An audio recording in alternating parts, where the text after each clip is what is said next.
আবারও ভিন রাজ্যে কাজে গিয়ে মৃত্যু হলো পরিযায়ী শ্রমিক সেলিম শেখের, বয়স 38। জীবিকার তাগিদে পশ্চিমবঙ্গের পার্শ্ববর্তী রাজ্য আসামে কার্পেন্টারের কাজ করতে গিয়েছিলেন মুর্শিদাবাদ ফারাক্কার খোদাবান্দপুর গ্রামের সেলিম শেখ। কিন্তু সোমবার রাতেই আচমকাই তার মৃত্যুর খবর বাড়িতে এসে পৌঁছতেই শোকের ছায়া নেমে এসেছে গোটা গ্রামে।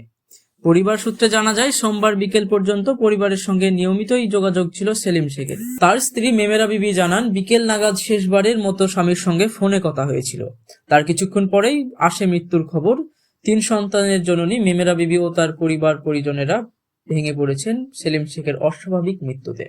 পরিবারের একমাত্র রোজগারের উৎস ছিলেন সেলিম শেখ, ফলে তার অকাল প্রয়াণে পরিবারের ভবিষ্যৎ এখন কার্যত অনিশ্চিত হয়ে পড়েছে। এদিকে সেলিম শেখের মৃত্যুর কারণ নিয়েও রয়েছে ধোঁয়াশা। ঠিক কি কারণে মৃত্যু হয়েছে তা নিয়েও প্রশ্ন তুলেছেন স্থানীয়রাও।